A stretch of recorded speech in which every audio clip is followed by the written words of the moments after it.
So we'll give participants a few more moments to sign on, and then we'll begin.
For those of you just joining, we're just waiting for other participants to join before we begin. Thank you for your patience and attendance.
Thank you, everyone, for your patience. We'll be starting momentarily. We'll continue letting the remaining participants trickle in.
All right, thank you everybody for your patience. Peace and blessings, everyone, and welcome to our virtual town hall meeting.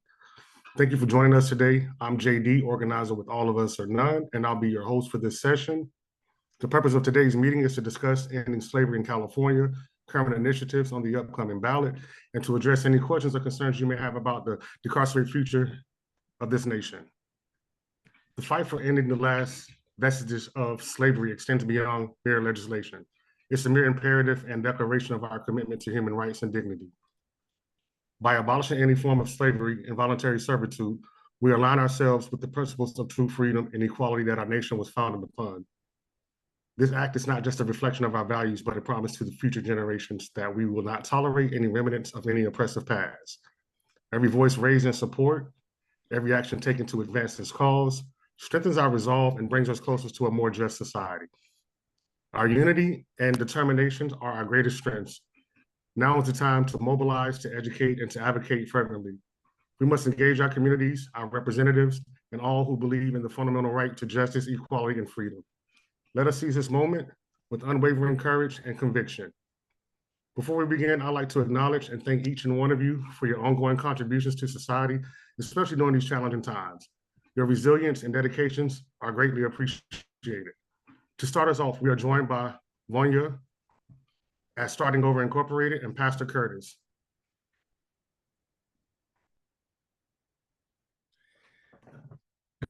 Good afternoon, everyone. My name is Pastor Curtis Smith. I'm the Executive Director of Faith in the Valley. Honored to be part of this webinar today, and I'm going to start us off with an opening prayer. I would like to honor and respect all of the different faith traditions, and as a Executive Director of a multi-faith organization, I want to make sure that everyone knows that I will be praying in my own faith tradition today, which is Christian faith tradition, and so I ask that you all join me in the way that you actually connect to your faith. Let us pray. Heavenly Father, we come before you today with hearts full of hope and compassion for all of your children. We lift up to you the reforms enacted through Proposition 47 in California, and we pray for your wisdom and continued guidance in its implementation. Lord, we thank you for the reduction in incarceration and the opportunity for second chances that this legislation has brought to many.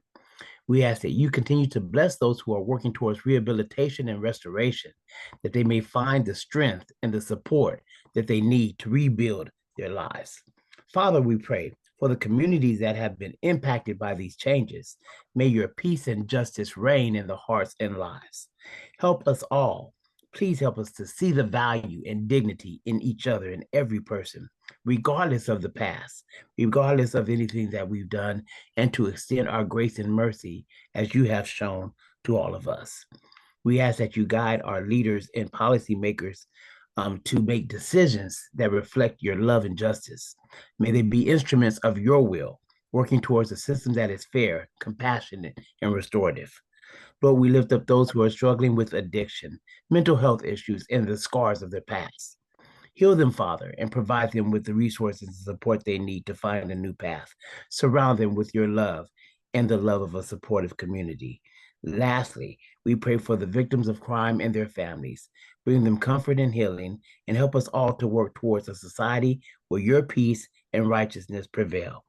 It's in the many names that we call you, and I call you Jesus. In Jesus we pray. Amen.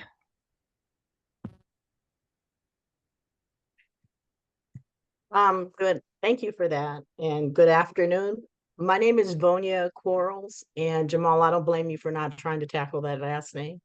My name is Vonya Quarles, and I'm the co-founder at Starting Over, and I'm also a practicing attorney in the state of California, and I'm a formerly incarcerated and convicted woman. And we are excited about this webinar and the champions and leaders and thought leaders in this work who are part of this panel. And it's like family here. And so we hope that you all enjoy the messaging and the factual data that will be presented here, and that you feel free to join us in this journey. So I just wanted to say thank you and welcome. Pastor Curtis Smith is going to say thank you and welcome. And I think Ysedra from Community Interventions is going to join us. If she's not going to join us, we want to say welcome on behalf of her to the folks that are here to support that effort. So thank you all. And of course, a big thank you to Decarcerate Inland Region and all of you who have taken time out of your day to come here and listen to some facts about what Prop 36 is and isn't, and what Prop 6 is. Thank you.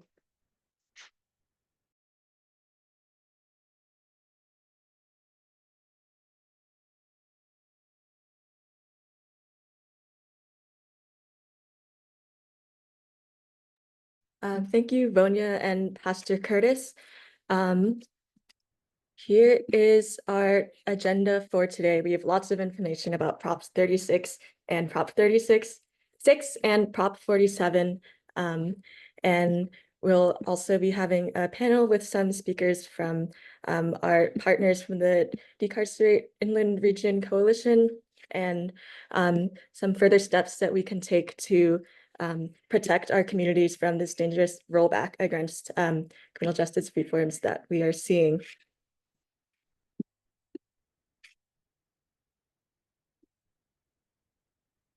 I'll pass it to Seraphine for our first activity. Appreciate you, family. Beautiful seeing some familiar faces. Welcome again, otra vez. Welcome. Serafín Serrano, para servir, to serve. Also formerly incarcerated, CYA number 55839. After only close to 40 years, I still remember that number as I cited it now, right? Anyhow, everybody, I'd like to kind of welcome you. Please, if you would take a minute, 2 minutes to reflect on when is a time and or what makes you feel safe? When do you feel safe? So kind of just consider that.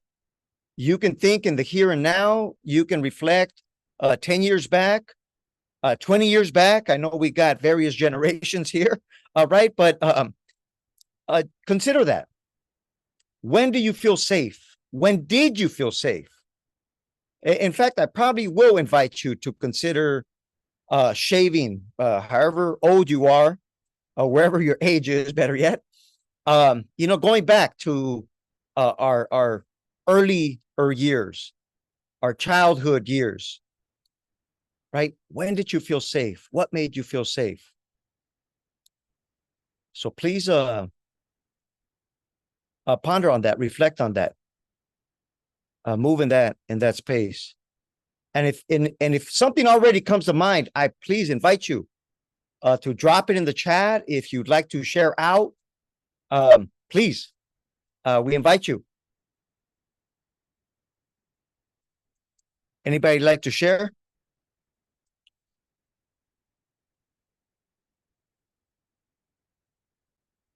Consistency. So the feeling of consistency. Okay. I feel safe. All right. You're going kind of fast here. When my children feel loved, affirmed, and their needs are met. Thank you. Basic needs, right? The home right now. Nature with family. With my dog. My home is any safe place. Yes. I feel safe when I can take care of my family.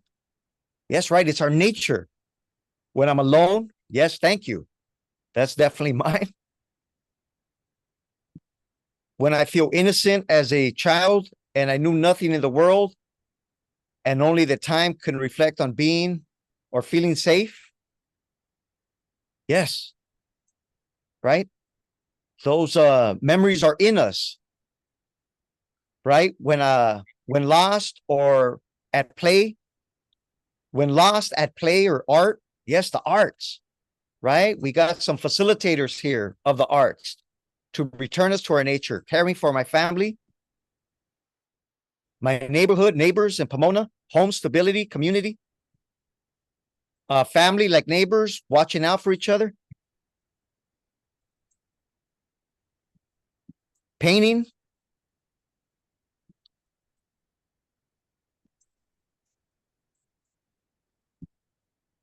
So we have a video we're gonna drop and look at it. It's a short, powerful video.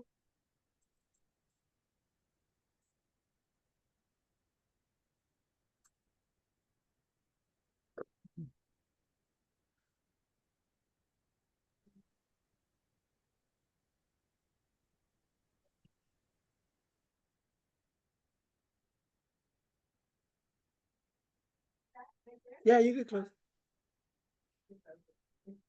Can you guys hear the video? No. No. Okay.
This is a space with real people, real community.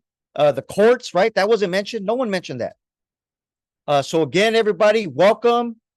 Appreciate you all. Appreciate this. Next, however long we're in this space together, and the work we're doing, the one we're still to do, honoring our loved ones. Appreciate you all.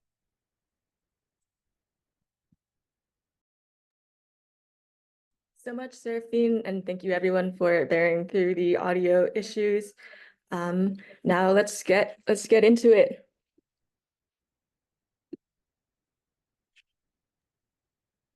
Can I pass it to you, Vonya, for a little bit of Sure. background?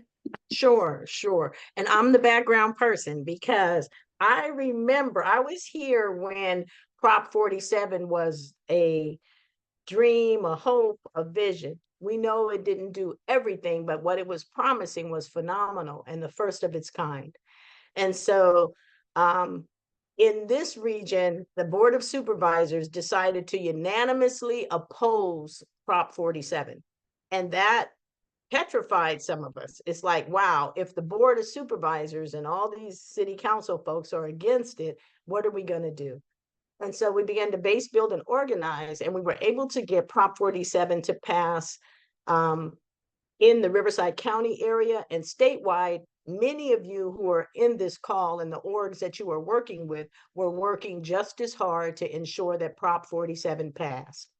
Prop 47 was an initiative that was created. It came out of Californians for Safety and Justice, and they worked with partners all across the state to make sure it passed.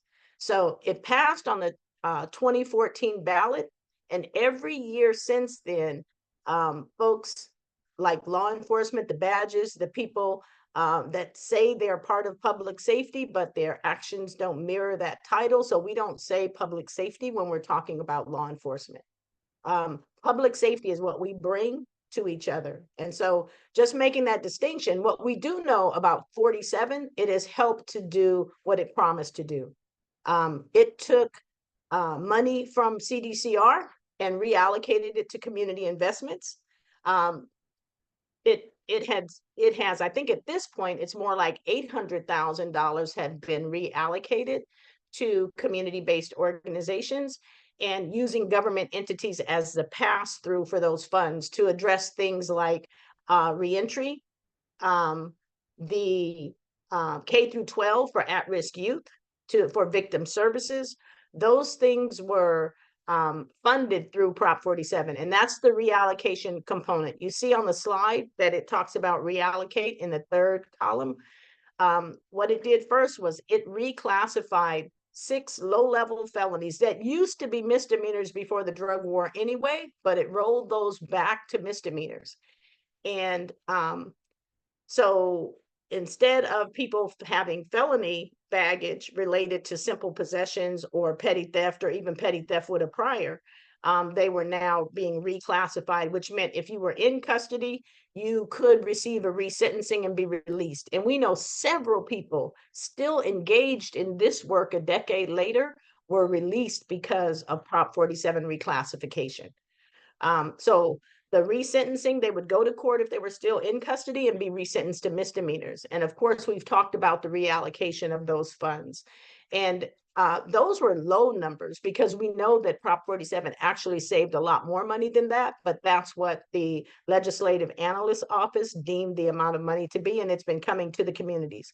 But every year since 2014, law enforcement has looked for ways to roll back 47, and they finally came upon I want to call it a cauldron, right, of partners. So the Republican Party, Walmart, Target, and Home Depot, and others have kind of come together with the with the prosecutors, with the badges, all those lobbyist groups that represent law enforcement, to get us to a Prop 36. And that's really what we want to talk about. I want to say, don't be afraid. If you're thinking that we can't win, don't think that way. We do win. And we won 47, and we're gonna banish Prop 36 to the hell it came from if we fight. And so this is the time and space that we're in now. And we have some wonderful people on the panel who are going to talk more about Prop 47 and what it does and what it will continue to do, and the reason why folks need to vote no on Prop 36. The other ballot initiative that we're going to talk some about, I think, is Prop 6. And so you'll hear more about involuntary servitude as well. And I just want to say thank you.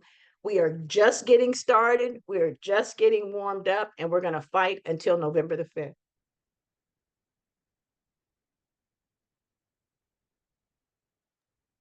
Thank you, Vanya. That was a great explanation. Emma, I'll let you take it from here. Thank you so much for that background, Vonya. When we fight, we win. We know our opposition is organized, but we know that we are stronger, and we hope you'll join us in the calls to action at the end of this webinar, because if we mobilize our communities, we can stop Prop 36, and we can ensure that the protections of Prop 47 remain. Now I will pass it on to Terrence.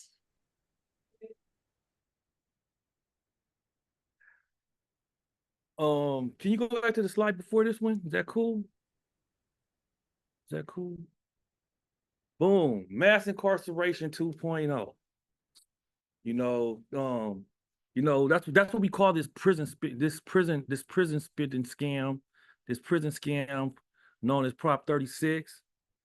Is the new mass incarceration, and they're hiding under the guise of homelessness, drug addiction, and theft reduction, and them are what is them hot topics of right now. So my next slide, I'll get into like why is that important, so homelessness, right? This is what it's supposed to do. It's supposed to help with homelessness, right? But does it actually help with homelessness? No. It does nothing at all. It doesn't build no new homes. It doesn't change any zoning laws, and it doesn't provide supportive housing. So it does nothing to address homelessness. It's almost to the point where they're trying to arrest homelessness as a cause. You know, will the initiative actually reduce drug addiction? Again, no. It'll put tens of thousands of people in prison and jail on the personal possession of drugs. There's not enough treatment outside of the prison, but there is less inside the prison. It'll make things worse. It's extremely easy to get drugs but really what it is it's a new war on drugs. They use drugs to create trumped up charges, and they're using the same buzzword again. You know, I grew up in the war on drugs. This is your brain. This is your brain on drugs. When I was a kid, they framed it. They framed it to create mass incarceration as we know it today. And like through the years, we have fought since Prop 47, and they have a plot to come after what we fought for. You know, about retail theft. I'm glad Dylan Rodriguez is on this call. Dylan Rodriguez was my professor in ethnic studies at the University of California, Riverside. And one of the biggest lessons that he ever told me about was moral panic. He talked about moral panic in the essence of, at that time, the book that I read, it was about mugging. And people have been robbing people for years, but they created a new phenomenon called mugging. And then they made mugging look like the worst thing in the world. And people was getting mugged, and everybody was so afraid of the big bad muggers. And in all reality, it wasn't no more mugging going on than it ever been. But what they did was they used social media, they used the news. No, they didn't have social media back then. They used the news, they used television, they used everything, every apparatus that they could possibly had. They changed the picture, they made a picture of who muggers was, and they did all of that. And when everybody was scared to go outside, they came with the rhetoric, with using that rhetoric, they started to come with tough on crime legislation. So this is a classic play out their playbook. Using retail theft is nothing but another form of moral panic. You know, so I say that to say, man, shout out to Dylan Rodriguez on this call, because he had taught me how to identify this. You know, but incarceration is never the answer to this theft. It costs over 300. It costs over. The ranges, right? But the statistics that we got, it says it costs over $100,000 to house somebody, imprison somebody for a year in California, right? So like, where is the math that makes sense for locking somebody up for under $1,000 to pay over $100,000 in taxes? Like, the math does not equal up. I talked to an auditor and asked them, they couldn't even give me the answer to this question. You know, and the question is, you know, it really ain't so much even a question. It's California has enough issue, or like does have a problem with homelessness, and too many Californians are addicted. But prison and jails will not solve any of these problems. To actually make it worse, you know, and that's what this whole thing's about. It's about, you know, standing up for the fights that we have fought, and making sure that this doesn't continue. So now come to this slide, the next slide, right? So is that the next slide? Okay, so the moment that we're in, right? And I said like this is mass incarceration 2.0. So like I said, the war on drugs, right? Mandatory minimums, tough on crime legislation, tough on crime rhetoric, right? This created mandatory minimums. It created like the disproportionate sentencing between crack and cocaine. This created a whole lot of different ways to keep our people oppressed, right? Through using policy and bills and all these different things, right? So if you knew that this was going to happen back then, you knew about this was going to be the outcome of the crime bill, what would you have done different? Would you have stood up and fought? Well, we're at that point again. They're coming after all of our victories. They're coming after everything that we have worked hard for over the last 10 years, and they're trying to bring it to us. So what do we do when our people's under attack? We stand up and fight back. Next slide. Landscape analysis. Like for real, we can always build on this. Like on another meeting, we can work on this whole landscape analysis. But the narrative of it destroying our city, smashing, grabs, drug use, homelessness. Come on, go ahead. Next slide.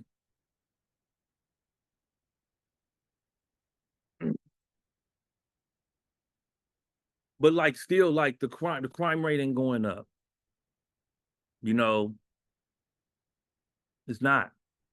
You know, you can look at these designs, but it's not, you know, happening to the point where they need to lock more people up. What we need is more opportunities. We need opportunities. We need to build community. I say that because I go to a youth center all the time, right? They got some resources in it. And it's dead smack in the middle of some area that people don't like to go. But with these resources, and the kids could play basketball. The kids could play, what's that game called? Foosball. And, you know, they're swimming and a skate park and all these different things. And that becomes a place that I feel safe at, to the question that Seraphine asked before. So like the answer to safety is community. You know, it's not, go to the next slide. It's not this. You know, it's not like, you know, like it's showing that the prison population has went down, but the spending is going up. So when the money goes up, what do we lose? Community organizer frame is like, so for every yes, it's got to be a no somewhere. So when they spend more money on this prison spending, it takes away spending from community. It takes away spending on schools. It takes away spending on healthcare. It takes away from spending on streets. It takes away from spending on the things that we really need that's rooted in safety. You know, on a felon premise of safety. You know, locking people up for a long period of time behind stealing less than $950 worth of stuff. That's ludicrous. You know, next, please. So what would this initiative do? We can keep it going.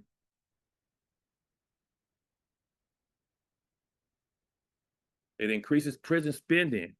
It increases incarceration. It reduces rehabilitation. It reduces money for victim services. It reduces money for K through 12 education.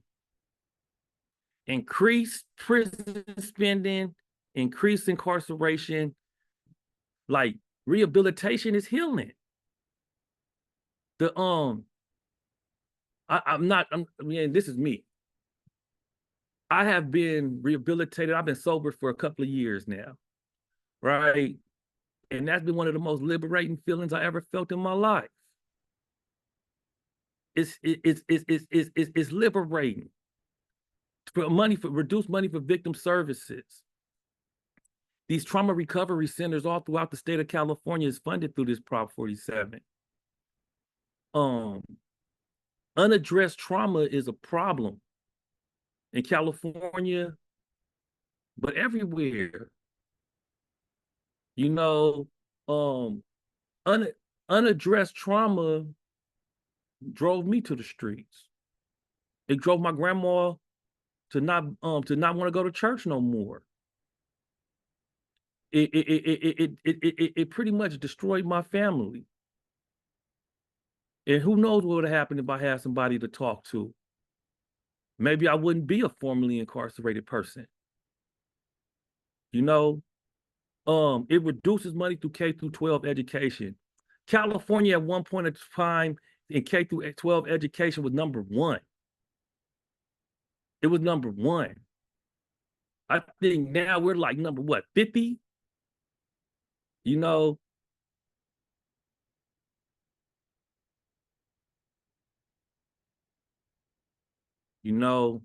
next slide. Limits judge restriction for new mandatory minimum sentences.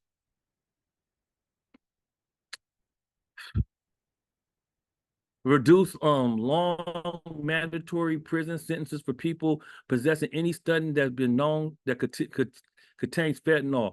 So like we talk about this, is that like a lot of times what we're finding out now is that it's fentanyl's in everything. So like now it's gonna start creating a new mechanism to lock folks up and throw away the key. They flooded the streets with fentanyl. I know we ain't say nothing about the sheriffs yet. Requires the police to book people in jail regardless of what the people risk to public safety. The proposal says that we will fund court order intervention for Prop 47 savings, but the increases in incarceration will eliminate these savings if they continue to calculate under current rules. So it's like, okay, we're gonna still keep the funding going, right?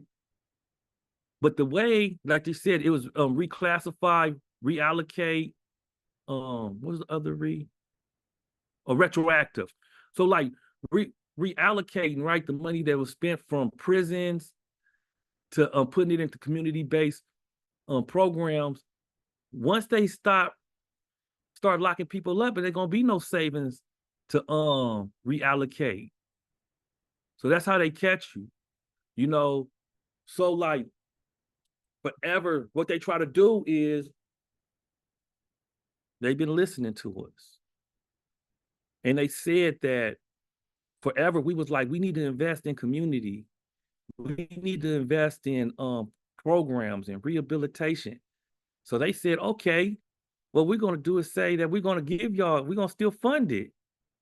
But then what they didn't add to the part was that they was going, if they keep on locking people up, there ain't going to be nothing to fund.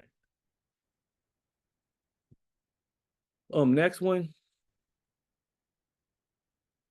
So what is it? Oh, is that, hold on, talking about, please go back to the next one. The next 10 years is regarding no funding for drug treatment and homeless prevention. It'll take 750 million from the state's most successful drug treatment and homeless prevention programs. That's 750 million. It would take, these are huge numbers, 300 million away from services of crime survivors. It would defund school-based prevention program for more than $10 million. This is 26 billion with a B. More spent on prisons. Man, if this ain't enough to get you to fight, like what they're trying to do, just with this right here, is make our lives worse. Like this is not nothing we said in the beginning that make us feel any safer. Hearing these numbers don't make me feel safe. I tell you that much. It actually alarms me. You know, it should alarm us.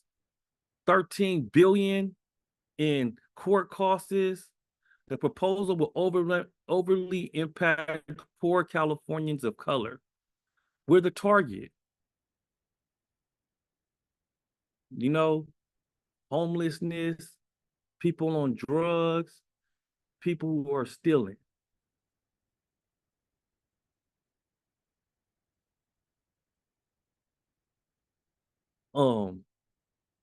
Yeah. Next slide, please. AG title and summary allows felony charges increase the sentence after certain drug and theft crimes initiative.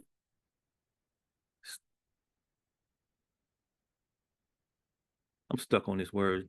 Statissue. But it say really the numbers of that. It allowed felony charges processing of fentanyl for theft under. I think I went into this. Like both currently chargeable as misdemeanors, 2 priors, the drug or prior theft convictions as applicable defendants who plead guilty to felony drug possessions and complete treatment can have these charges dismissed. Increases sentences for other specific drugs and crime and theft crimes. Increases prison sentences that reduce saving that currently fund mental health and treatment and drug treatment programs. K through 12 victims of crime related to saving and may use the new felony treatment program.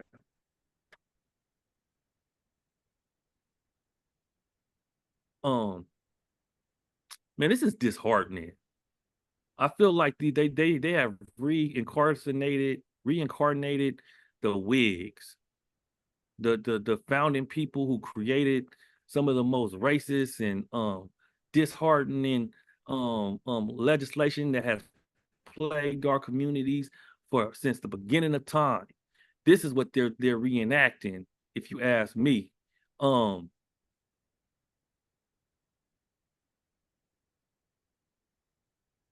Please go to this next slide. I'm sorry, y'all. This is that it?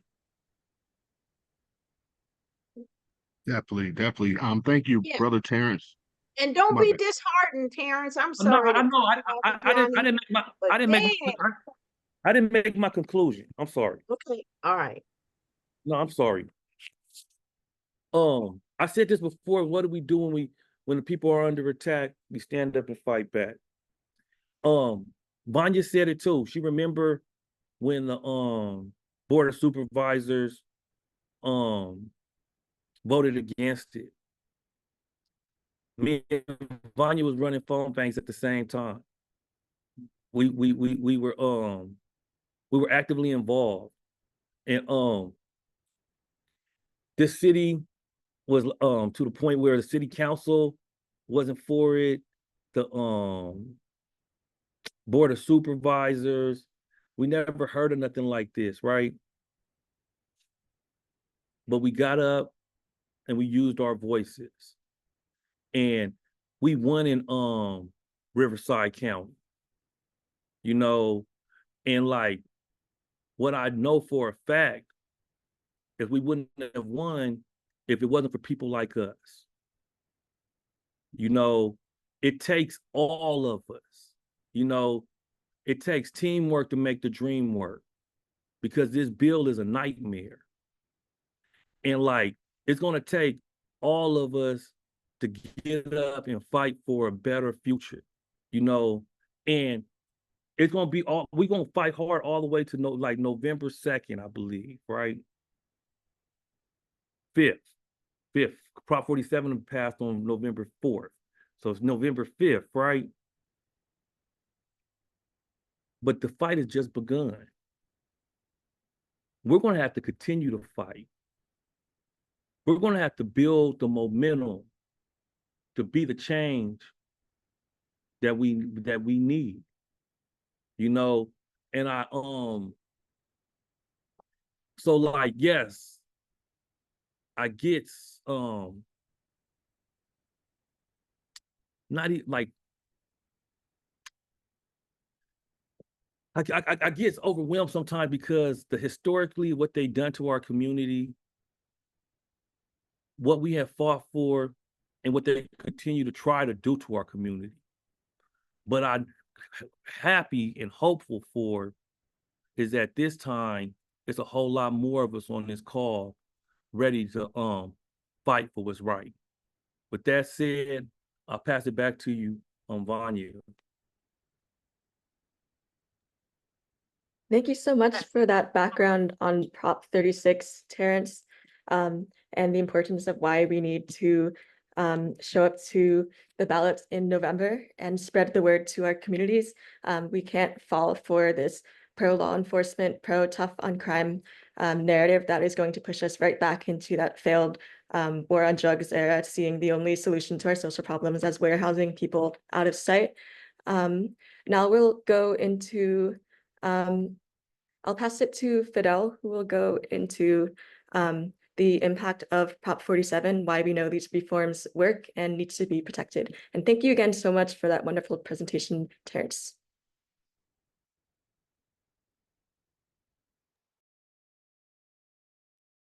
I think that's actually IP. It's actually me. Yes, hello everyone. Thank you for being here. My name is Ipiani Lockhart. I'm the Inland Empire Faith Organizer on behalf of Interfaith Movement. This next section that we're going to be sharing with you this afternoon is to dispel the myths versus the actual facts, what Prop 47 has done for our community, the benefits.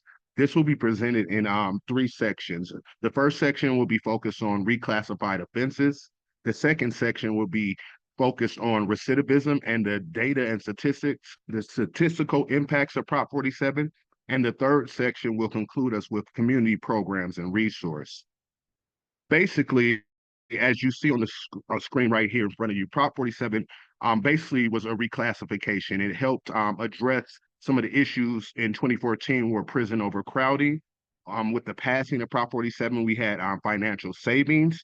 To this date, it has redirected, I should say, $800 million to our communities to address mental health, reentry services, violent survivor resources, preventions, many of great things that help prevent incarceration in the first place. Here within the Inland Empire, we do not want our community to be an incubator for incarceration. We know that there's so many gifted people here and that we need resources and investment, not divestment, not incarceration, investment in people. Also, with the passing of Prop 47, it had a greater focus on rehabilitation. And then it was hoping as well to address the racial disparities that we see in our community. Now, what did Prop 47 specifically reclassify? What it specifically reclassified it was nonviolent offenses such as drug possession and property crimes below $950. For instance, a prominent example would be shoplifting, forgery, petty theft. Anything that was below the $950 threshold was treated as a misdemeanor. But prior to Prop 47, those would have been felonies. You know, the main aim of Prop 47 was to, reduce excessive punishment and overcrowding in the prisons. But more broadly, reducing excessive punishment for those convicted of drug possessions. When you consider the repercussions associated with felony convictions, the collateral consequences of felony drug convictions are quite severe, ranging from many impacts, such as immigration status, such as access to jobs, such as health benefits, housing, financial support for higher education, as well as further exacerbating the racial and ethnic disparities in health and social outcomes in our community. With that being said, we are here today to combat the false narratives that are often perpetuated and imagery that's often perpetuated that demonizes our communities or our communities of justice impacted and system impacted individuals, as well as our immigrant and asylum seeking communities. We're here to let you know that we can fight. As mentioned multiple times today, when we are under attack, we stand up, fight back.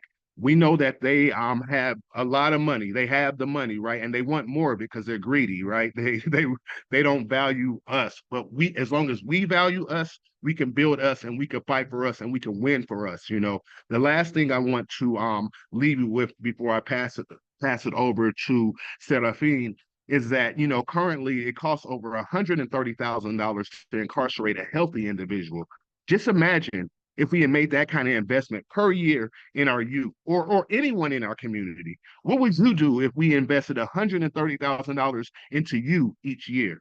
I'm pretty sure you'll be doing some amazing things that will not only benefit yourself, but they will probably change our world. And that's the kind of mindset that we need to be in. We need to invest in ourselves with our efforts, what we speak, and know that our collective efforts in unity and in harmony, that we can achieve victory. With that being said, that was section 1, and I'll be handing it over to Serafine Serrano.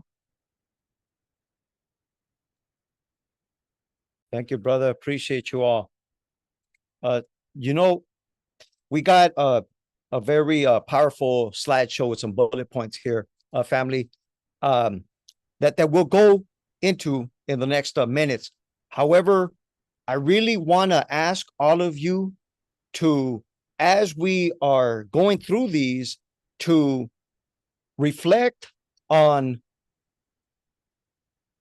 us, right? Not just the data, right? Because we have the data on our side, and figures are important, but these are people that we're talking about, right? Us, our people, our children, our uncles, our mother, our father, and a legacy of them. And I kind of just want to kind of touch on that as we delve into the data that we do have on our side. So if we can go to the next slide, please. So what exactly has it funded, right? Mental health, addiction, right? So again, even the language that we use, addiction. What is addiction? It's self-soothing. It's a looping of hurt. I mentioned, I don't think I gave the number, but I paroled in 1992, right, 30-something years ago. And I've been blessed to now be in these spaces. We can always judge a society by what it prioritizes. So once again, it's what are we supporting? So it's about our recovery, our healing, diversion programs, right? As opposed to just overemphasis on incarceration, trauma recovery centers, right? The next slide, please.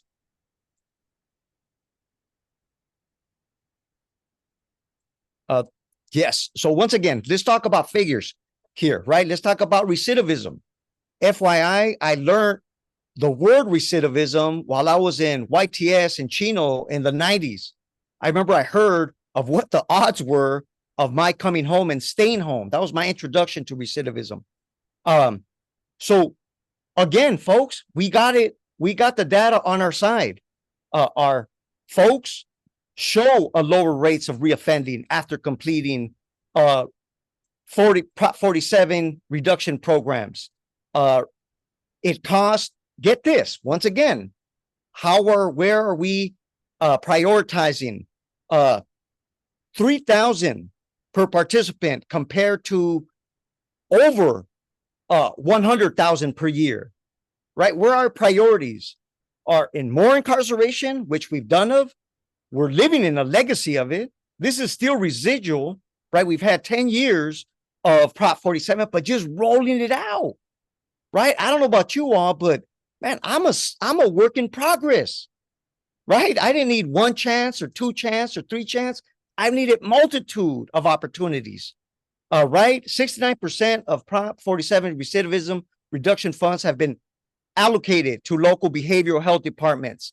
Nearly 80% of total funds are being channeled to nonprofits. Some of our folks right here, right, are. So thank you all for what you do, right? Really in creating these numbers, the success of our people, right? Because this is data, but we're talking about our children. We're talking about our family, our neighbors, our communities, right? Statewide participants of Prop 47 programs to date have a recidivism rate of 8%, which is way more than 5 times lower than the traditionally incarcerated by CDC or by the corrections and rehabilitation. Right? Once again, we got the data on our side. The next slide, please. So some of this you've already been hearing, but again, these are figures that we know.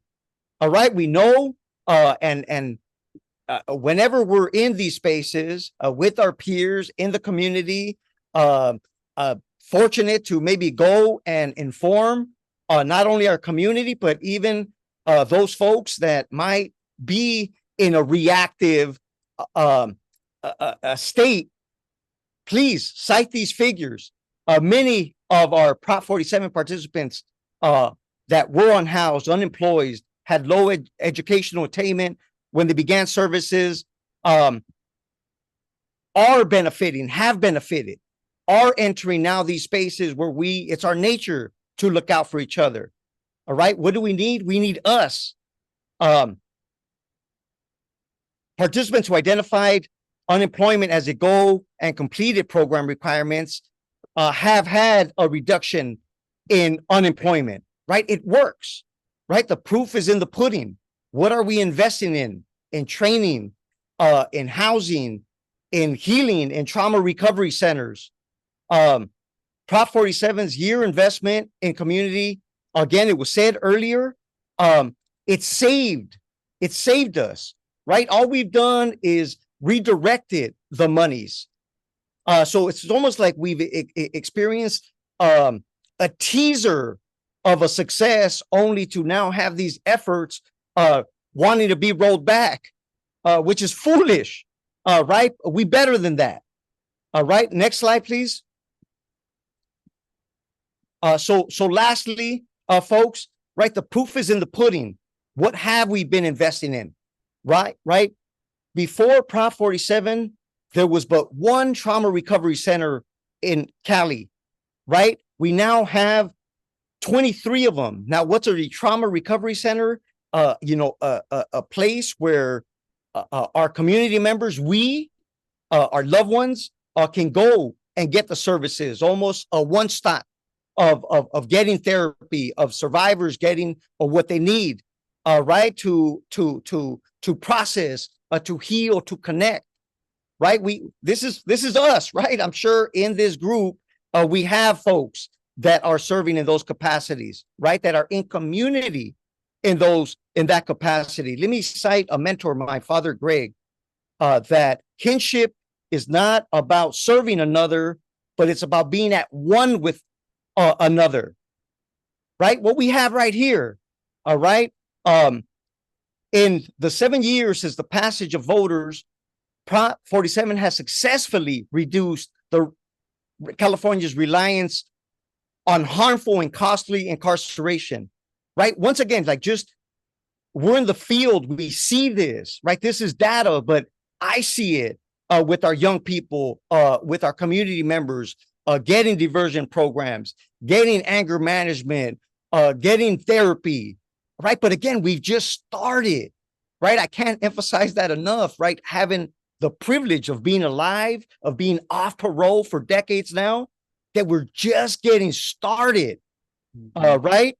Prop 47 supports vital Californians that are most at risk, right? So that means me once upon a time. I'm now in a privileged place, but I wasn't always in the privileged place.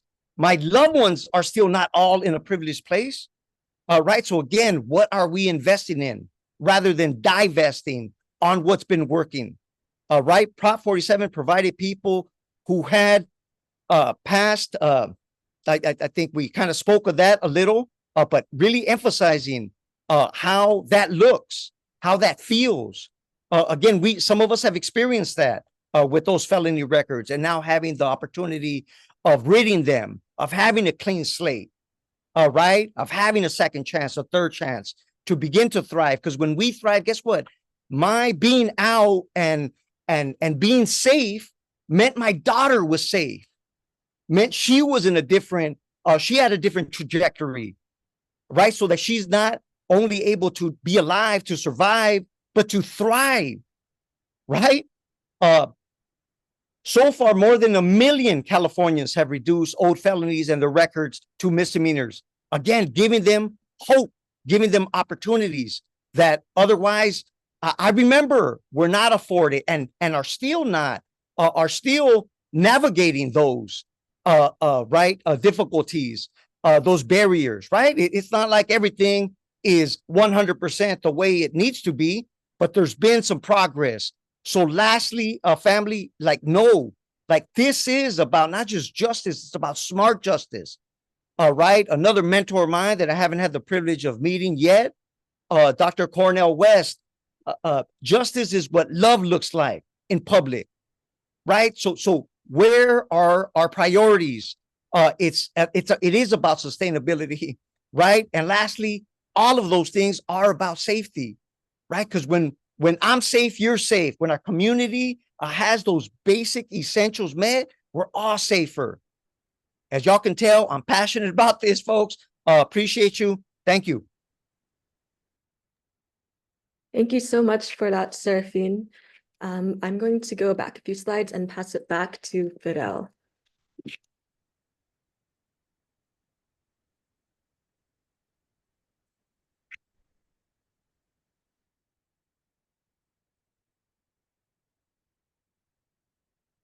Right there.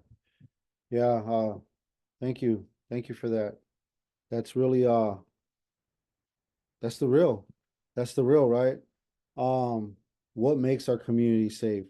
We've heard a lot about what makes our community safe. What I've heard is resources, access, programs for our men and women.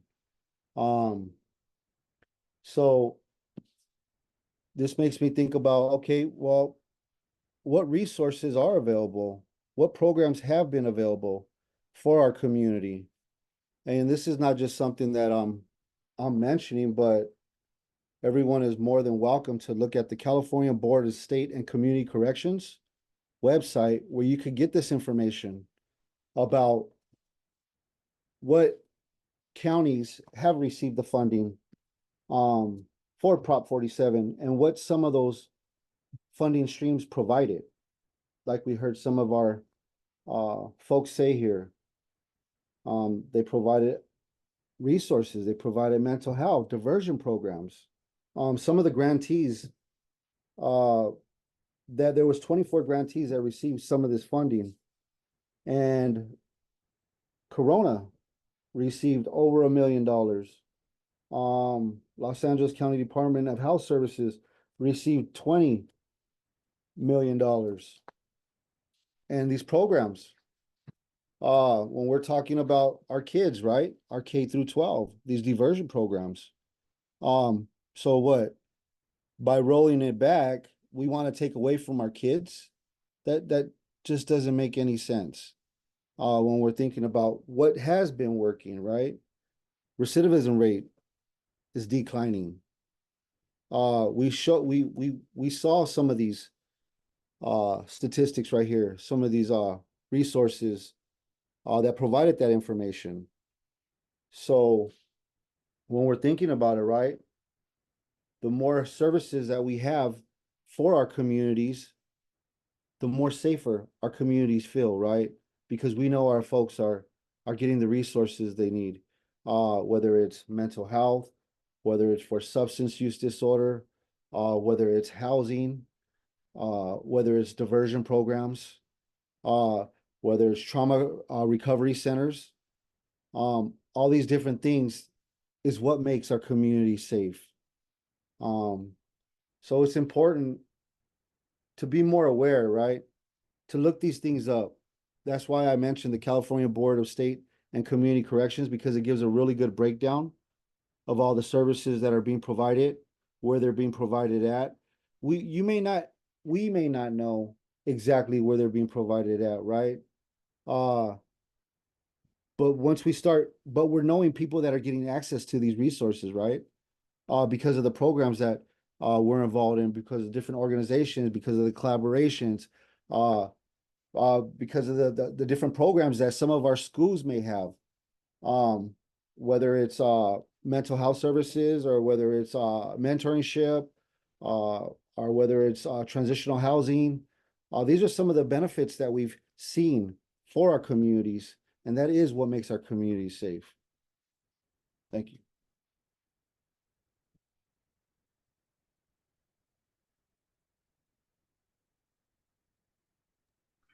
Thank you, Fidel, for that. And great collaboration, everyone. Everything is like, I know it may be a lot of gems being dropped right now, but it's never not a time to be educating on any subject. And right now is a monumental and pivotal moment in our history that we are able to even have this discussion, let alone vote on measures that will dictate our future. I mean, we've read so much about the work that we're doing right now in our history books that are being removed out of our schools. So right now, check out the time. Let's center this conversation and center this moment on the effect that like we're actually making history for once. I know we've heard that in the past growing up and being in certain spaces or whatever, but right now, in this moment, at this hour at 3:39 Piedmont Pacific Eastern Standard Time or whatever, we are in this for it all. So with that being said, I want Brother Ben Amador from Stockton to take us into our next session and give us a little bit more insight as to everything that we've discussed so far, and kind of center it around what the real issue is with the money. Hey, how's it going, everybody? Thank you for having me. I hope you guys are having a great afternoon so far, despite this the terrible information of what prison industry groups are trying to hoist upon us, right? And I myself am a Ben Amador, Northern California organizer for Time Done under Californians for Safety and Justice. And I think it's really important to point out the fact that there's a lot of misconceptions out here in the general public about what Prop 47 does and what it doesn't do as a result of a mass misinformation campaign across social media for the purpose of fear-mongering the public into bringing back mass incarceration measures to ultimately rebuild the prison industry, since it was mandated necessary by the courts to reduce its population, to depopulate it, because the California prison system lost a lawsuit in 2012 that ruled that California prisons were grossly overpacked beyond capacity, to the point that on average, one inmate was dying per week of a preventable illness because they packed more people into the state prisons than they could provide adequate health care for. These are preventable illnesses that cause one inmate death, because they were packed so beyond capacity that they couldn't provide basic medical health care for their population. And this is the issue that ushered in Prop 47, because when you're addressing how do you reduce the population of a grossly overcrowded prison system, what you start with is the people that don't belong in there in the first place. And that was the low-level, non-serious offenders for petty theft and drug possession that carried felony state prison time. Think about that. Felony state prison time for petty theft and drug possession, right? And so the goal of Prop 47 isn't to deflect accountability by any means, but to better balance it, in the sense that people of such low offenses don't belong in state prison, right? And there's this narrative going on that Prop 47 is the cause of everything wrong, right? That people believe that local stores can't stop shoplifters because Prop 47. They believe that police officers can't arrest shoplifters or low-level drug offenders because of Prop 47. They believe that they cannot prosecute them or they cannot incarcerate these individuals. They pretend as if they have their hands tied behind their backs, right? And that Prop 47 is the reason why we're seeing all these smash and grabs and bipping which is vehicles being broken into across the Bay Area, right? That's the dominant narrative.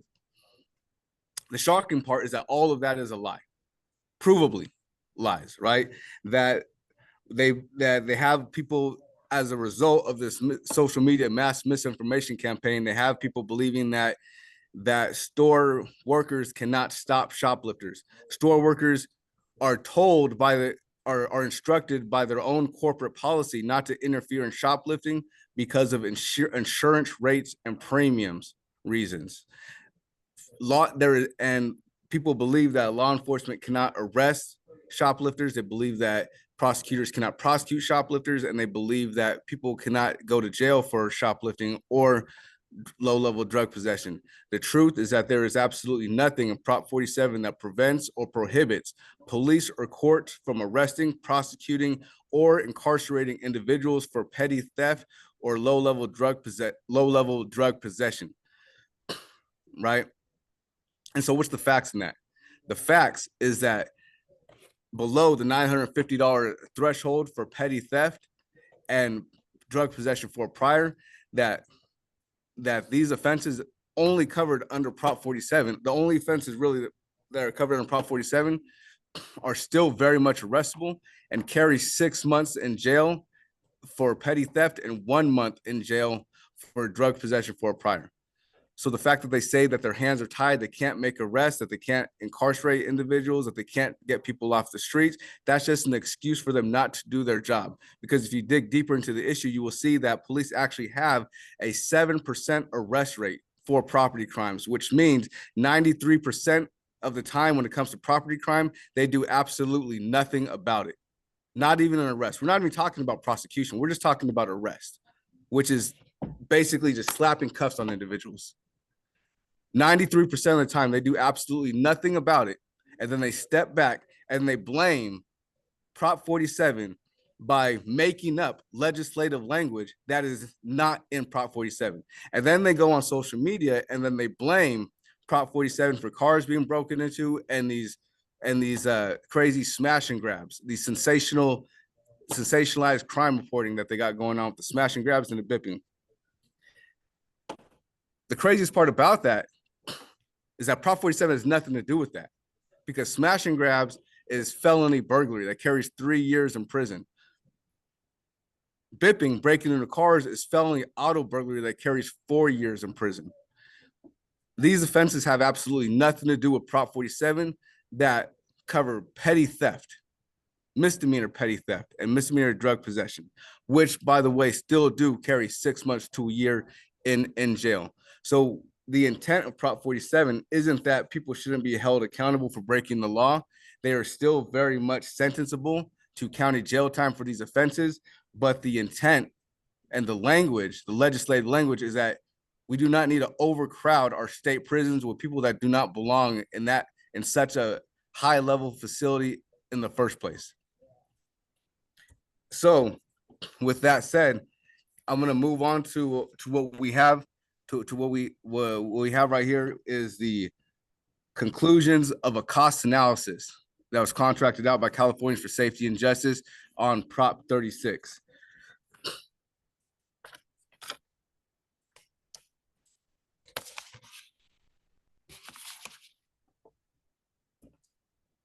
As a result of this cost analysis conducted by a firm contracted by Californians for Safety and Justice of the cost of Prop 36, it has been concluded that Prop 36 will cost taxpayers $4.5 billion every year for the foreseeable future. And if you just do basic math and multiply that $4.5 billion by 10 years, that will equal to $45 billion over the next 10 years for retribution and incarceration, rebuilding the prison industry, basically. It will shift funding from homeless prevention, drug treatment, schools, and victim services to prisons. It will incarcerate 65,000 more people in California, 50,000 of whom would be incarcerated for drug possession. Nearly 35,000 more people would be incarcerated in state prisons, and more than 30,000 would be incarcerated in county jails. result in one additional person being booked into county jail every 5 minutes for the next foreseeable future. This will cause 1.3 million new admissions to county jails over the course of 10 years, which, by the way, would undo one of the positive consequences of Prop 47, which was to unbog, uncongest, and unbacklog the overcongested court system of these low-level offenses being charged as felonies. Prop 36 will also defund California's most successful community-based programs that have been demonstrated to reduce homelessness and prevent crime. All this information you can explore. You can explore the analysis in greater detail at safeandjust.com/cost memo. And as a disclaimer of this, because I'm going to get deeper into detail, as a disclaimer of these findings and conclusions, these estimated impacts are based on marginal costs, meaning they reflect the real new cost taxpayers would bear. They are created from the best data available, which you can explore yourself in the interactive impact estimator at the website I just provided. Someone please drop that link in the chat for safeandjust.org-cost memo.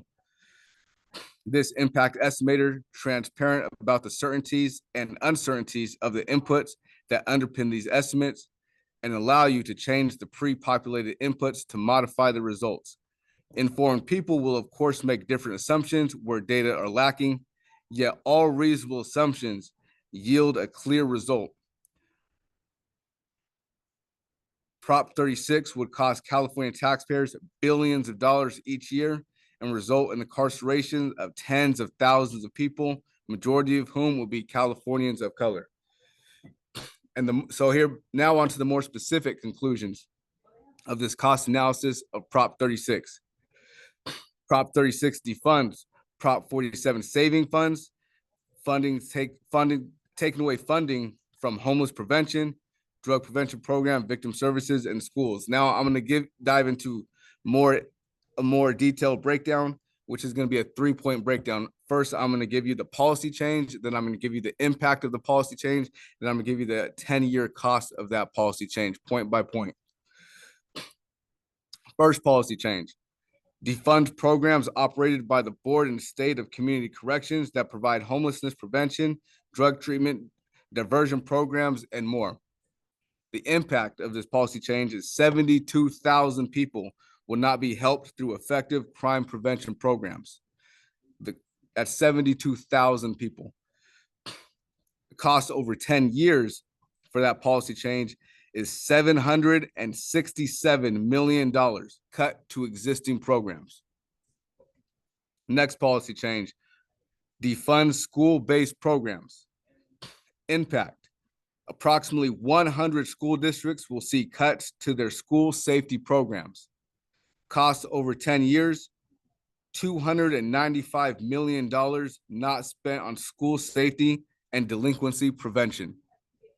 Next policy change, defunds victim service providers. Impact, 125,000 victims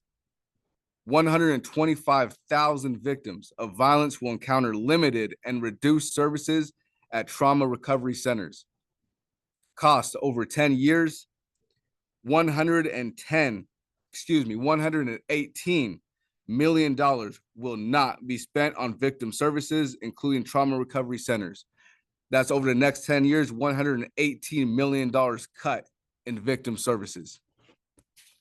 Yeah, this is supposed to be for the community, for victims, right?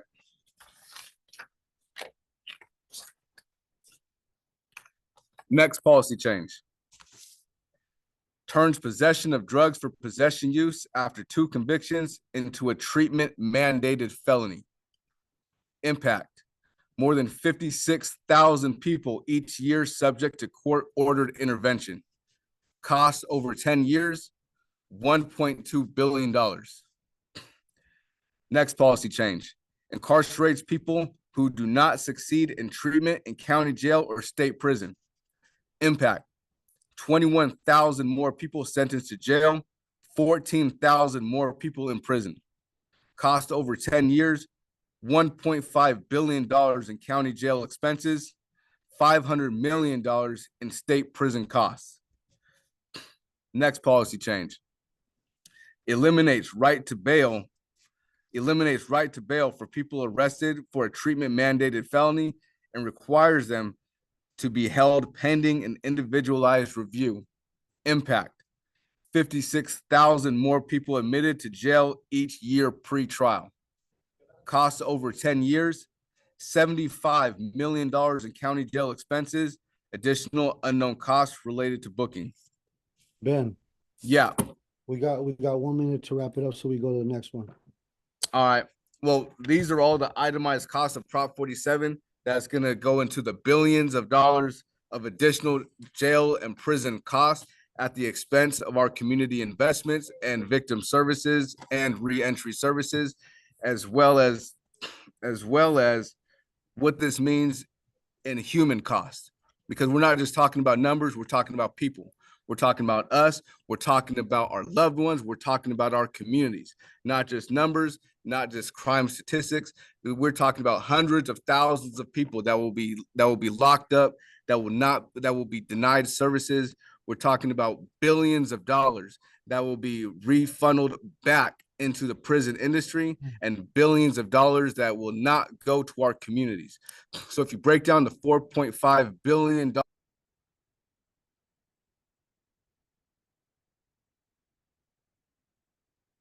You went on mute, Ben.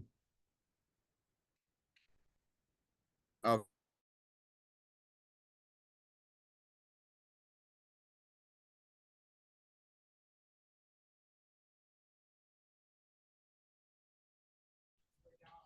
All right.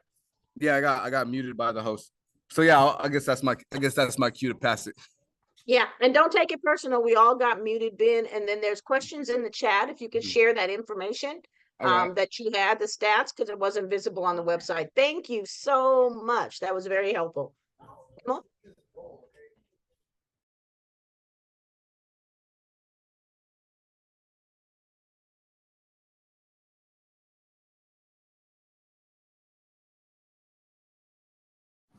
Ben, folks are asking in the chat if you could, I think, share that link again, and they're asking where they can find the data that you shared. Got it. I'll drop it in the chat right now.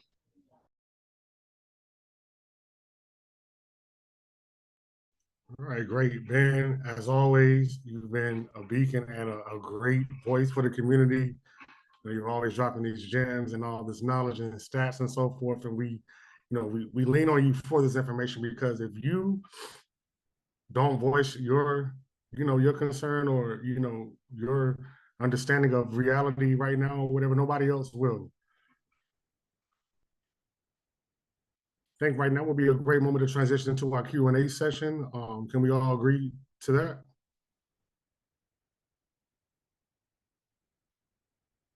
All right, so I guess I can get everyone started, Q&A wise. If you guys can speak to the effects, since we all have some type of connection to the Decarcerate conversation here in California, which will manifest over to the overall United States. Could some of you all expound on how Prop 47 has changed your lives and the future, and how do you see yourself transitioning and moving through society with it being accepted as a legislation?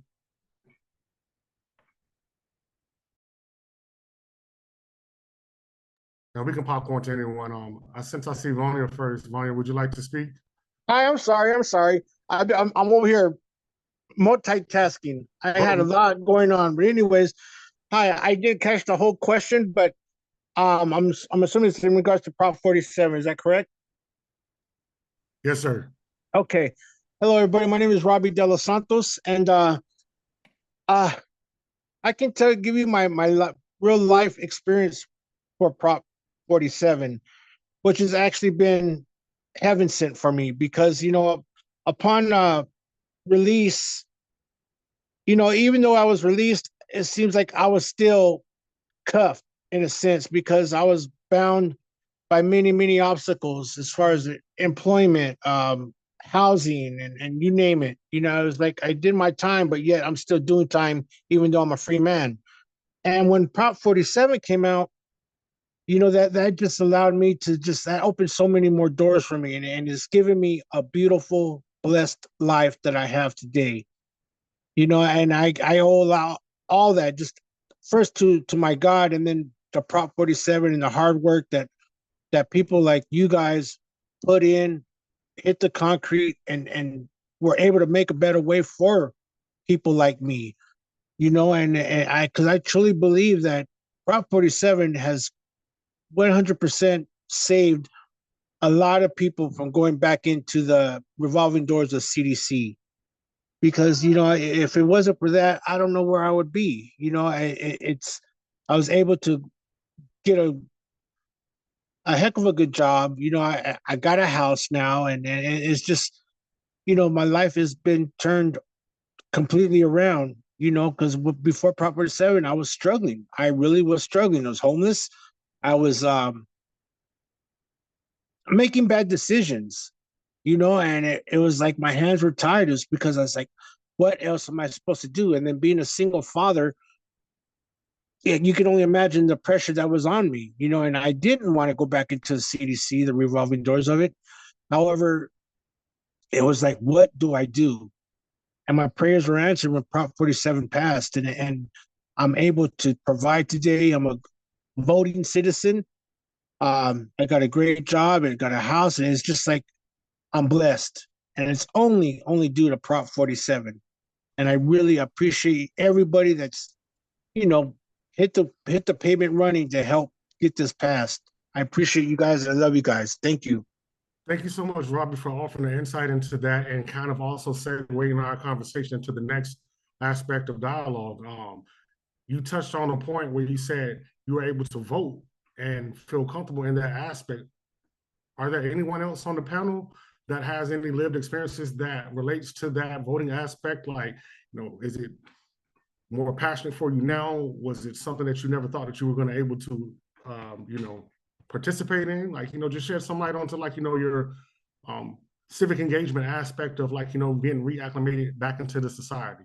Was that difficult for you guys? Was it a hard transition? You know, just shed some light to the panel and for those that are viewing on the participant list.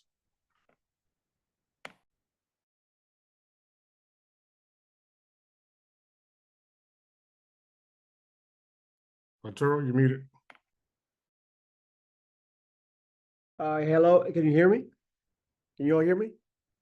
Yes, we can hear you, brother. All right, thank you. My name is Arturo Ruiz. I work for Starting Over Inc. as a community organizer for All of Us or None. And before I begin, I'd like to thank all the beautiful people who joined us today. And I just want to share with you quite briefly my experience. I came home about almost 2 years ago. It's been 22 months.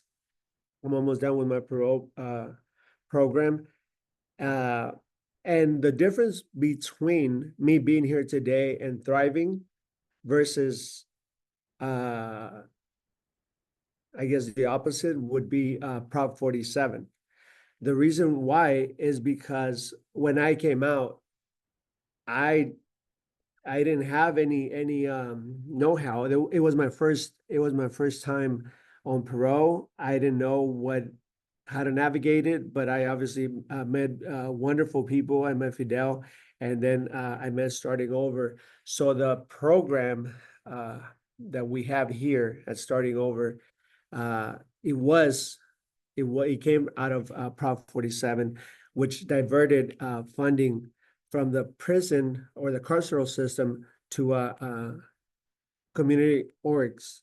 So I'm very thankful for that. Otherwise, I don't think I'd be here. I had plans to move to Mexico because I didn't want to deal with the revolving door. I'm not into any of that stuff. I made a mistake, and I did 7 years in the academy. And I just wanted to finish my my speech today with this. Prop 47 is proven to work. Prop 47 has reduced the prison population 25%. It has decreased the recidivism rate from 83 to like 61 now. So if it works, my question to the audience today is, why would they want to roll it back? It's only been 10 years and it's proven to work, and it worked for me. So why the need to roll it back if it works? So that's something for you all to think about. And I'm happy that I was able to share my experience in the reentry process. And to answer Jamal's main question, I can't wait for November 5th.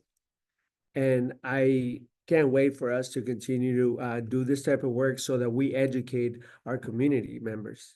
So that's my time. So thank you so much for your patience and your time. Thank you, Arturo, for that. And thank you for, being vulnerable in that space and shedding the light onto that. To piggyback off your conversation and just to preface moving forward by saying, like, 10 years ago was not that long ago, right? It doesn't seem too long, right? Neither was 64 years ago, but hey, we're still in this fight for civil rights along the way or whatever. And there's never a moment that we're not going to be in this, because the way that society has been manifested was not in the best interest of us. And when I say us, it's those on this call that look like you and I. And I'm speaking more specifically to those that are not on this call that do not look like you and I. So that says even more so about, where we are in this place. Bianca, would you like to add?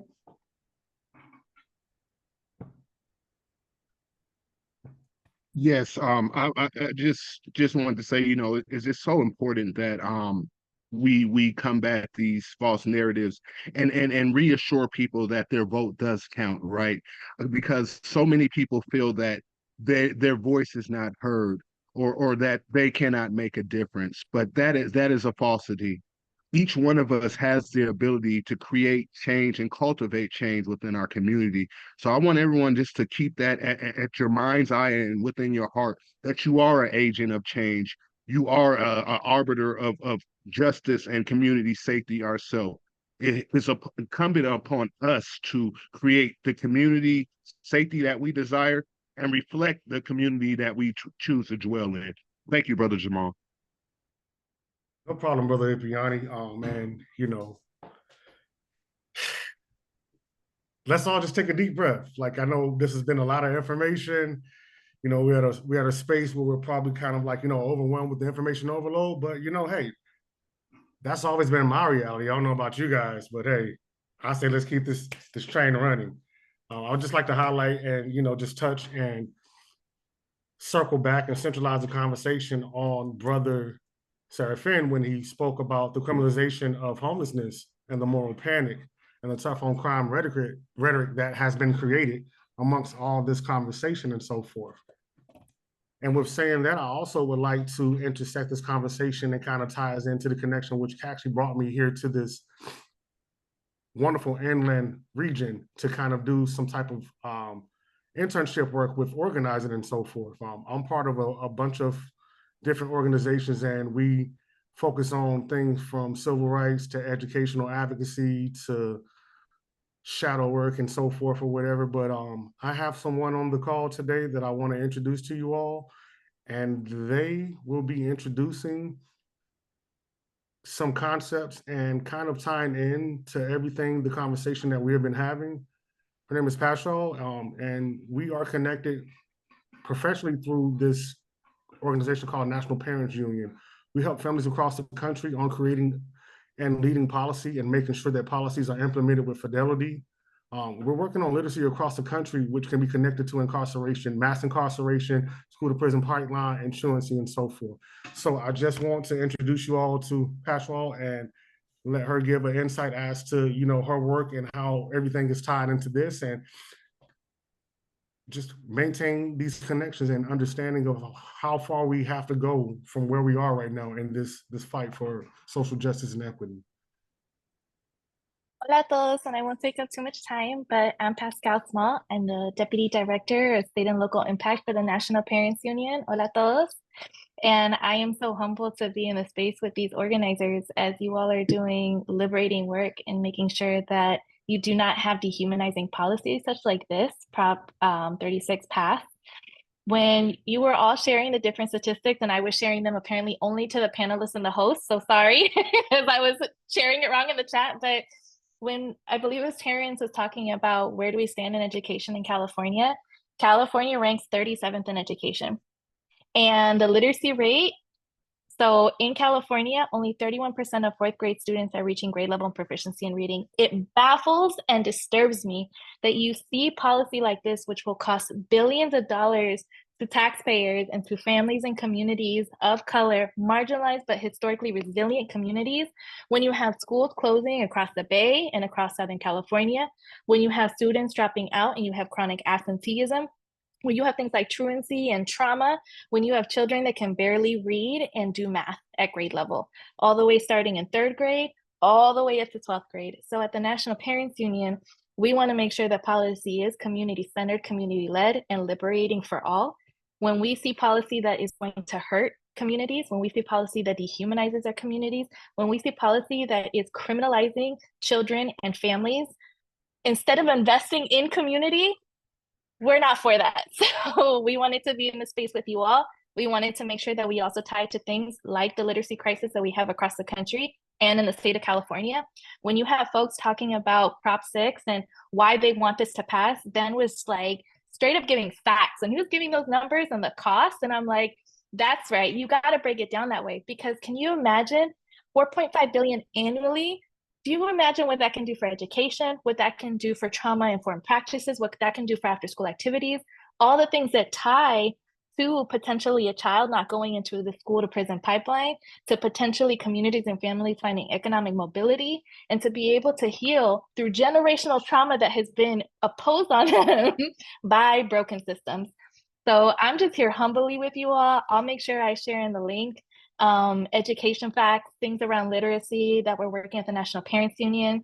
And we're here to stand in community. We're here to walk alongside you all. We love the facts that were dropped today. And if you can break down those numbers, if those are the things that we can share with our communities, is like, this is the initial cost, and this is what the cost will be generations down in years to come. I think that's super powerful. So gracias por invitarme. I'm here and I'm so happy and humbled to be with you all. Gracias, Pascal, for being here today. I never speak Spanish on a Zoom call. You're special. Thank you for that. You heard it first, friends. We have to be present and we have to be intentional in this whole process. And it's going to take a collective, cohesive unit of community and a sense of community to move forward. We're right now in a pivotal moment. And let me reiterate, I don't know if everyone is still on the call from the beginning, but I preface the call by saying this is the first moment in history that we are able to have this conversation publicly without being shamed or lynched or removed from the space. So thank you all for your participation, your assistance and guidance. I'm going to pass it back to Emma so we can take it out. I don't want to hold you all too long. Thank you all for coming. Thank you for all the panelists and participants that were able to, jump on. This is just the beginning, and this is just an initial conversation. So thank you so much, Jamal. And thank you so much, Pascal, for those facts. I think it's a perfect segue into one last activity. If you all use this link or scan this code, you should be able to participate in the word cloud. Let me put the link in the chat.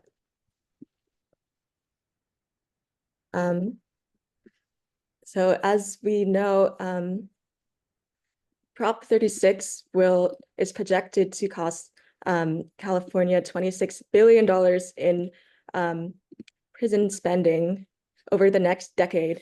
That is so much money that now we know can be spent on things that can heal our communities from trauma and better set up our youth and everyone for the opportunities that they need to live and thrive. So we'd really like to know if what would you like to see this $26 billion spent on instead of prisons and policing and incarceration that just trap us in a cycle of poverty, incarceration, and suffering?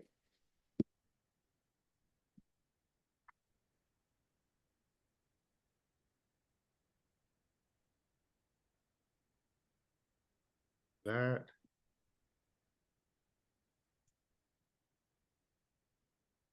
More affordable housing, yes.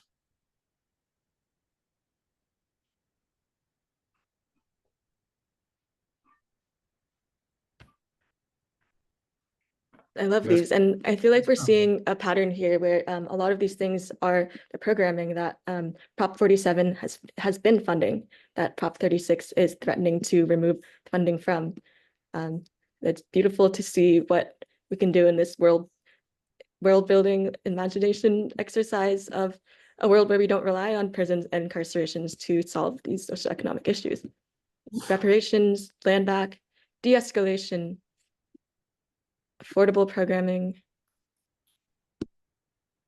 I would also like to say in the process of us having this word wall coming up or whatever, keep in mind when they state that they're closing prisons, it does not negate the fact that they may be able to open up another facility of some sort under the guise of a different name, i.e. an ICE facility.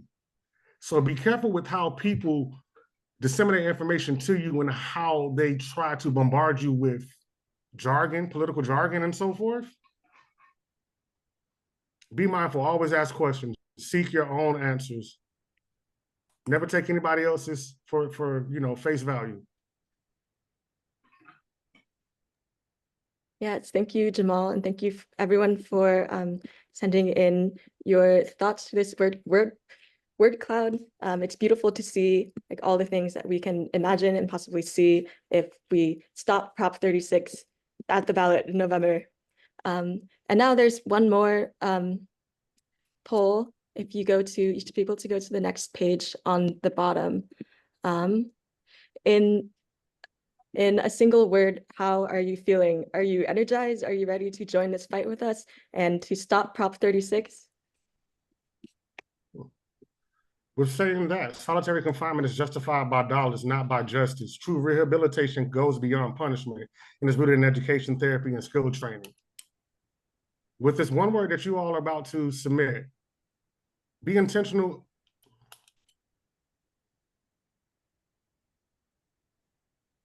Yes, if not us, who? We are ready for this fight. I'm glad you guys are feeling rejuvenated.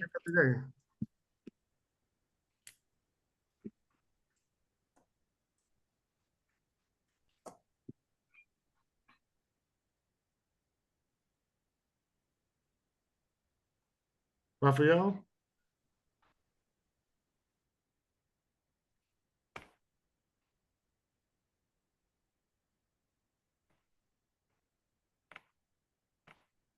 Thank you, everyone. That was beautiful. I think now would be a good time to move into our call to action and conclusion. Plus, did we have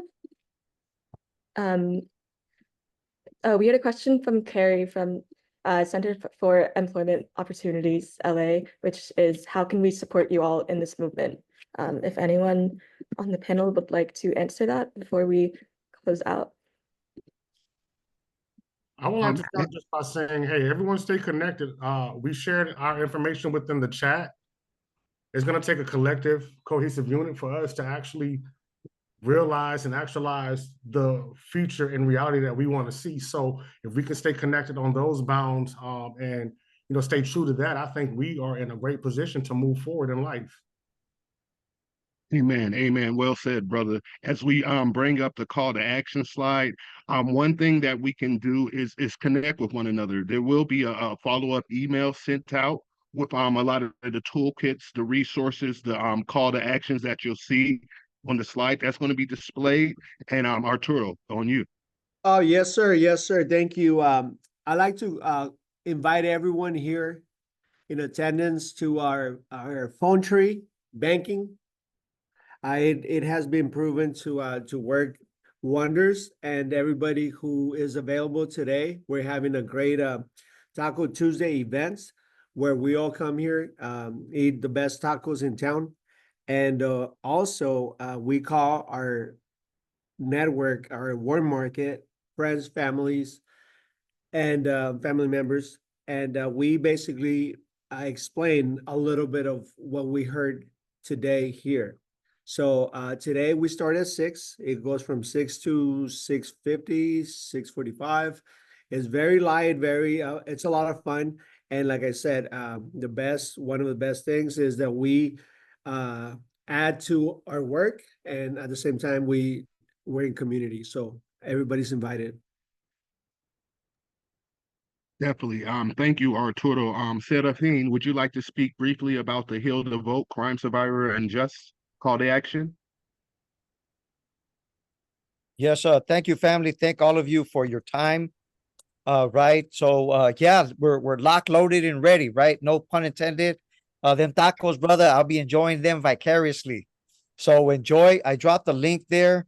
Please, folks, it'll take a mere seconds. Let's do this. We got this. We good. Definitely, definitely. Thank you, Serafin. And then also, as I try to find the chat, it'll probably be coming to email. But we have a fight for Flora Sale. She is one of our community leaders with Interfaith Movement for Human Integrity in Northern California. And right now, there's an action that's going to be happening July 25th. Felicia, I believe our communication specialist is on here. Felicia, if you're still here, if you could just kind of open up and share the specifics about that, if possible.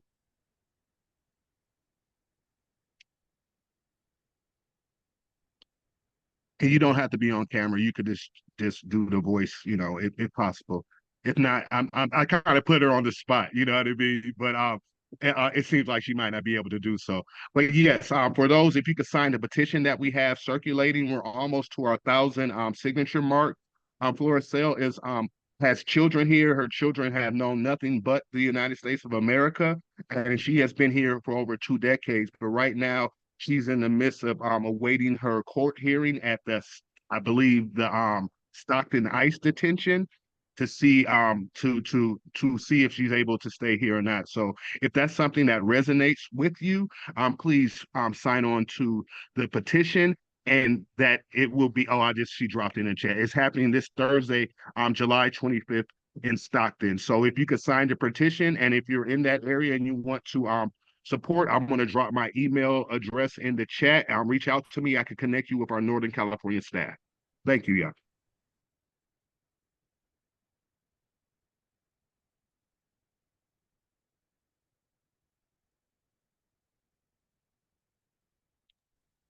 Great work. Thank you all. Thank you all so much for your attendance, your participation, and being here. It's all of us or none. Whether we realize it or not, it's always been that. But right now, in this moment, it is truly, sorry, and my phone is, it's truly all of us or none. Yep. So what are we willing to do with that? All of And us fight back. Or none. Or none. Say it louder. All of us. Or none. Or none. That's it. Okay, we're gonna Thank try you, it one more everybody. time. One more again. All of us. Or none. Thank you, everyone. Take care, everybody. See you on the other side. And before we leave, we're going to do a group shot. So if we could go to remove the presentation, go to gallery view, and if for those that are able to take themselves, if you're appropriate to be on camera, you can determine that for yourself.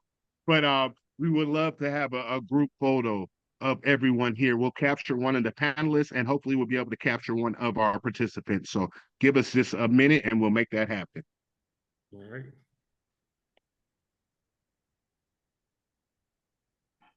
All right.